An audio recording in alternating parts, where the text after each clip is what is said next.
Coucou tout le monde, c'est Chris. Je vous fais une vidéo pour déjà répondre aux centaines de messages que j'ai eus. Je vais bien, je n'étais pas à Saint-Martin pendant le cyclone. Je vous fais une vidéo aujourd'hui parce que ce qui se passe à Saint-Martin, c'est juste horrible. Qu'on ait eu un cyclone, c'est une chose. Qu'on ait eu une deuxième, c'est une chose. Que les magasins soient pillés, j'ai envie de dire, c'est normal. Quand une radio à pile qui coûte 8 € en temps normal passe à 45 € avant un cyclone et que un réchaud à gaz que tu as besoin pour survivre en période de cyclone qui en temps normal est à 10 € passe à 55 € 2 jours avant le cyclone, qu'ils les ont pillés les magasins, c'est bien fait et franchement tant mieux, je m'en fous. Par contre, il se passe des trucs horribles.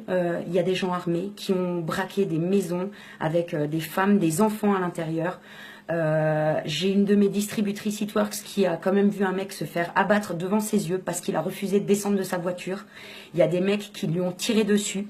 Elle a vu un gars se faire tuer. Il y a des gens qui ont été retrouvés dans leur appartement, qui avaient pris l'eau. Il y avait au plafond des traces de griffures parce qu'ils n'avaient pas pu sortir de leur appart. Ils sont morts noyés dans leur chambre.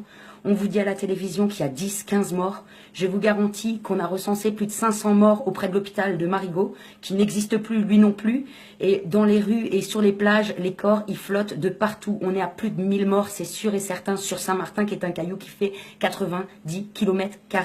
Donc, voilà où on en est, on vous ment à la télé. J'ai des dizaines de reportages de mes copains qui se sont filmés, que je vous ai mis sur Facebook, qui dans la demi-heure sont enlevés par Facebook. On essaye de nous faire taire et de nous bâillonner, ce n'est pas normal. C'est la France, tout le monde paye ses impôts là-bas, les gens payent leurs impôts. On est français, on a une carte vitale qui marche chez les médecins là-bas. On paye nos impôts, on paye les taxes. Il faut arrêter. On nous a laissés dans la merde, dans la vraie merde. C'est le ghetto. Les gens sont armés. Ils ont braqué le poste de douane. Ils ont récupéré les armes du poste de douane. Ils ont braqué l'armurerie. Il y a des potes à moi qui ont croisé les gendarmes, qui leur ont dit, les gars, si votre papa ou vous avez des armes à la maison, sortez-les. On est là pour sécuriser. On n'a ni les moyens, ni le droit d'intervenir. Donc voilà la situation. Et on leur a demandé de tirer à vue. On leur a dit, si vous voyez des gens venir vous braquer, tirez-leur dessus. Les gendarmes demandent à des gamins de 20 ans de prendre les armes et de tirer. Est-ce que vous vous rendez compte de ce qui se passe? On parle de la France, là. La France où on paye nos impôts. Hein? Donc, on va juste faire... voilà, ça c'était pour vous faire part de la situation. Arrêtez de regarder BFM, arrêtez de regarder TF1, les soi-disant centaines de militaires qui viennent. C'est faux. Le premier bateau qui a été déplacé sur la Guadeloupe, ils ont mis que des blancs dedans. Que des blancs et 30 Américains. Le maire de la Guadeloupe a un témoignage, vous pouvez le retrouver sur mon Facebook. Il y a un témoignage, ils ne me l'ont pas déjà enlevé parce que politiquement c'est pas correct. Hein. Il y a le maire de la Guadeloupe qui était là pour accueillir ce bateau, il n'a pas compris ce qui se passait. Le maire de Pointe-à-Pitre a dit, je ne suis pas au courant. Et le reporter est allé voir le capitaine du bateau qui leur a dit, on a eu l'ordre du préfet de faire sortir ces gens-là en priorité. Non mais on marche sur la tête là, on marche sur la tête. Donc tout ça pour vous dire que je suis enragée, que je suis désespérée, je suis dévastée comme mon île, je suis très triste de ce qui se passe, je suis inquiète pour mes amis qui sont là-bas. On aurait pu vider l'île à l'heure actuelle aux États-Unis. Ils n'avaient pas l'œil du cyclone qui passait sur Miami. Ils ont mis des avions à disposition, des trains à disposition. Ils ont ouvert les autoroutes pour que les gens puissent se barrer. On fait 90 km². Imaginez-vous, c'est comme si vous mettiez un truc de cette taille dans une machine à laver et que vous espériez le retrouver en entier à la sortie. On s'est pris une machine à laver. On était dedans. On ne nous a pas évacués. Les gens, on les a laissés crever. Les gens là-bas vivent dans des maisons avec un toit en tôle. Est-ce que vous imaginez dans quelles conditions ils étaient? Maintenant que les choses sont posées, on est sur l'après. Ça va beaucoup trop doucement. Ça ne bouge pas assez. Donc, concrètement, ce que je vous demande à tous, n'envoyez pas de chèque à la Croix-Rouge. Si vous vous sentez de le faire, faites-le. On a entendu récemment avec Harvey qui était passé sur les États-Unis que seulement 20% des sommes ont été reversées.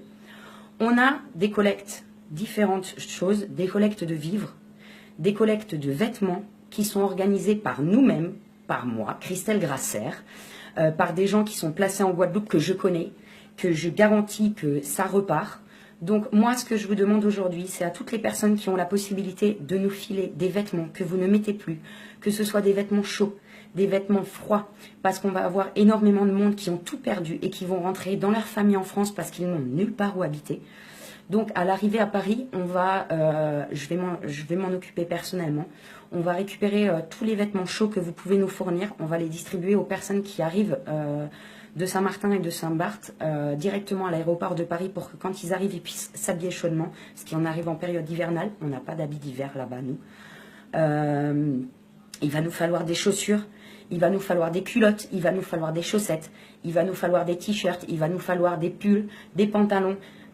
Ça, c'est une première chose. Et à côté de ça, pour toutes les personnes qui ont des vêtements chauds, enfin des vêtements d'été, j'aurais besoin que vous me fassiez 2 tas en fait. Un avec les vêtements pour ici, les vêtements froids, avec les vêtements pour le froid, et un avec les vêtements pour quand il fait chaud, donc tout ce qui est jupe, robe, pareil, culotte, soutien-gorge, mesdames, enfin tout ce que vous ne mettez plus, vos chaussures, tout ce que vous ne mettez plus, faites-moi-le remonter.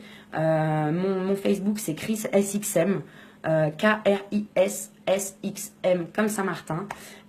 Partagez ma vidéo au maximum. Faites savoir aux gens qu'on fait de la collecte de vêtements.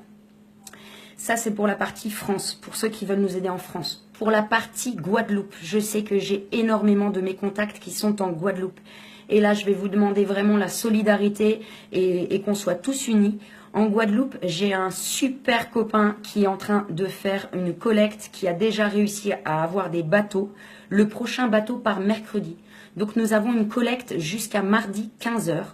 Donc je répète, on a vraiment une collecte jusqu'à mardi 15 h de vêtements, boissons, de l'eau, à manger, tout ce que vous pouvez chercher au supermarché et offrir, du lait pour les bébés, des couches pour les bébés, tout ce qui est médicaments qui peut s'acheter sans ordonnance, du Doliprane, du Spasfon, des pansements, des ciseaux, des paires de ciseaux, du matériel, tout ce que vous pouvez envoyer qui peut être utile à Saint-Martin. Et croyez-moi, on a besoin de tout. On a besoin de tout. On a surtout besoin d'eau. Envoyez-nous de l'eau. Nous n'avons pas d'eau potable à Saint-Martin. S'il vous plaît, toutes les personnes de Guadeloupe, si vous pouvez tous aller dépenser 1,50 € pour un pack d'eau, par pitié, envoyez-nous-le. Le nom de l'entreprise de mon ami, c'est Motor Center. C'est à la zone artisanale du Petit Pérou aux Abîmes. Donc ça s'appelle Motor Center aux Abîmes. Si vous avez besoin de son numéro de téléphone, vous me contactez par Messenger, je vous le donne. Les personnes qui peuvent collecter sur la Guadeloupe, allez chez Motor Center aux Abîmes, déposez-nous tout ce que vous pouvez, on en a besoin. On a besoin d'eau, je répète, on a besoin de vêtements. Mais quand je vous dis vêtements, on a besoin de tout. Des culottes, les soutiens-gorge, les chaussures, les gens sont tout nus dans la rue, on n'a plus rien. S'il vous plaît, vraiment pensez à nous. Alors là, pour faire des chaînes sur Facebook, tout le monde est champion. C'est vraiment le moment de faire quelque chose qui sert à quelque chose. On a besoin de vous. On est ruiné. On n'a plus rien. Et dites-vous bien une chose, à Saint-Martin, très peu sont les gens qui ont une assurance pour leur maison. Donc ça va durer longtemps avant qu'on se reconstruise. Donc vraiment, il y a des bébés sur place. Il y a des enfants. Pensez aux couches, pensez au lait bébé, pensez aux petits pots, pensez à même des fruits, des légumes, des trucs qui peuvent se manger direct, c'est encore le mieux. Des petits réchauds à gaz, des petites bouteilles de gaz, ça vous coûte 10 balles les gars. Si vous pouvez me déposer ça chez Motor Center aux Abîmes, franchement, je vous en remercie 1000 fois. J'espère vraiment que cette vidéo va faire le tour, va circuler. Je compte sur vous. L'État français nous a laissés tout seuls. Alors on va faire les choses tout seuls. On est Saint-Martinois et on va renaître de nos cendres, croyez-nous. Mais là, par contre, on a besoin de vous. On a besoin du soutien des Antillais, on a besoin du soutien des Français, on a besoin du soutien de tous les gens qui savent que le gouvernement nous ment. Et croyez-moi, si vous saviez le nombre de messages Facebook qu'on m'a supprimés parce que j'envoyais des vidéos de gars qui se filmaient enfermés chez eux, terrorisés par le moindre bruit parce qu'il y avait des coups de feu dehors dans la rue, que c'était la guérilla, c'est le GTA en vrai là-haut. S'il vous plaît, on nous a laissés à l'abandon. Montrez-nous qu'on est solidaires et qu'on n'est pas le reflet de l'État qu'on a et du gouvernement qu'on a, s'il vous plaît. On a besoin de vous, je compte sur vous. C'était Chris, je suis à votre disposition. Messenger est allumé. Si vous avez des questions, si vous voulez, envoyez-nous tout, s'il vous plaît. Envoyez-nous tout ce que vous pouvez. Motor Center aux Abîmes. Merci encore à Nico pour son soutien et pour cette organisation qu'il a mis en place, ce bateau qu'il a réussi à avoir pour faire des envois. Nico, t'es magnifique, c'est bravo, merci à toi. Et merci à Anastasia de Marseille, notre marraine Networks, qui fait aussi une collecte et qui m'aide dans cette démarche. Merci à vous tous, franchement, vous êtes au top, c'est génial. Et comme dit, envoyez-nous tout ce que vous pouvez, on est dans la merde, les gars. On est dans la merde et on est tout seul. Hein. L'État, il nous a laissé dans la merde. Je vous fais des bisous, c'était Chris. À très vite.